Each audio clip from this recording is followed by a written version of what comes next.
ओम श्री गुरवे नमः। ओम शांति शांति शांति। गुरुर्ब्रह्मा गुरुर्विष्णु गुरुर्देवो महेश्वरः। गुरुर्साक्षात् परब्रह्म तस्मै श्री गुरवे नमः। ओम शांति शांति शांति। प्रणाम भगवान। मणिरत्नमाला आलू वाले बाबा जी का दिव्य ग्रंथ, जिसमें कल के सत्संग में बहुत ही सुंदर एक दृष्टांत दिया गया, जिसमें शोभा चंद और भाई चंद, दो भाइयों का और एक राजा का ये सुंदर दृष्टांत, जिसमें शिक्षा मिलती है कि संसार में कुछ भी विपत्ति रहित नहीं है।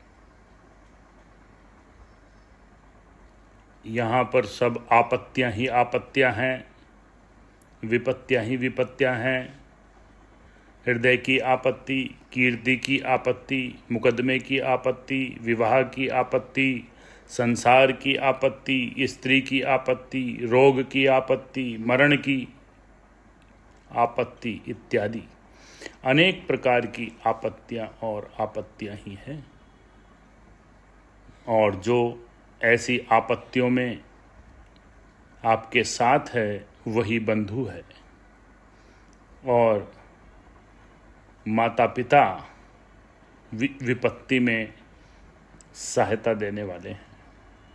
और माता पिता का एक बच्चे के लिए क्या कर्तव्य होना चाहिए, ये भी इस दृष्टांत के माध्यम से बताया। अब आगे लेते हैं। दूसरे प्रकार से विचार किया जाए तो संसार में पग पग पर आपत्तियां ही आपत्तियां हैं। उन सब आपत्तियों की निवृत्ति होना असंभव है। संसार में जन्म होना ही एक महान आपत्ति है। वह अनेक आपत्तियों का पहाड़ है। यदि जन्म धारण न हो तो सब आपत्तियों की निवृत्ति हो जाए। जब तक संसार है तब तक जन्म, मरण और आपत्तियां लगी हुई हैं। ये संसार अज्ञान से है। अज्ञान की निवृत्ति से संसार की निवृत्ति है।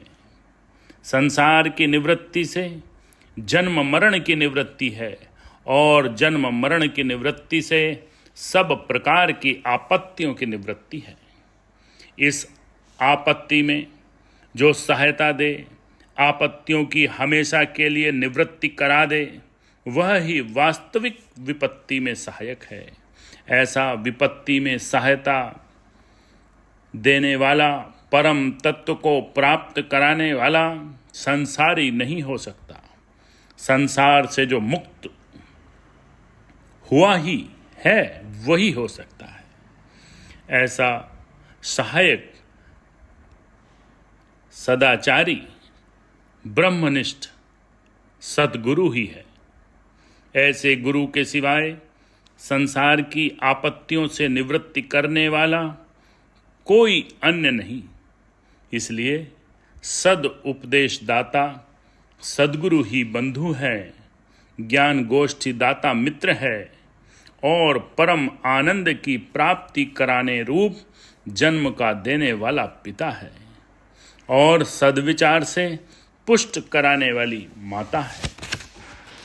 जिस प्रकार माता का पुत्र का अहित, माता अपने पुत्र का अहित कभी नहीं चाहती, इसी प्रकार सद्गुरु भी अपने शिष्य का अहित कभी नहीं चाहता। इसी कारण सद्गुरुओं के ये वाक्य हैं, सब दुखों को उत्पन्न करने वाला, सब आपत्तियों का निवास स्थान, सब पापों का घर, ऐसे इस संसार का त्याग करके गुरु की शरण में ही जा। इस प्रकार संसार में जिनका चित्त आसक्ति वाला है, ऐसे मनुष्यों को स्त्री का शरीर माया बंधन रहित को बंधन रूप और महाविष है, बिना हथियार ही छेदन करता है। इस विष की निवृत्ति के निमित्त संपूर्ण भाव से सद्गुरु की शरण में जा। लोहे की जंजीर से जकड़ा हुआ, लोहे की बेड़ी में पड़ा हुआ मनुष्य किसी न किसी दिन मुक्त हो जाता है, परंतु स्त्री और द्रव्य में फंसे हुए की सद्गुरु के शरण में गए बिना मुक्ति नहीं होती। इसलिए सद्गुरु के शरण में जा। संसार आदि मध्य और अंत में दुख रूप हैं, इसलिए संसार की आसक्ति का त्याग कर तत्वनिष्ठा में स्थिर होने के लिए सद्गुरु की शरण में जा। संसार की आपत्तियों से सद्गुरु ही तेरा उद्धार करेंगे।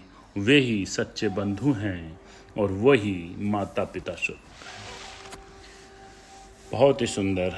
ओम शांति शांति शांति ही। इस तरह से 26वें मंत्र का विवेचन पूरा होता है।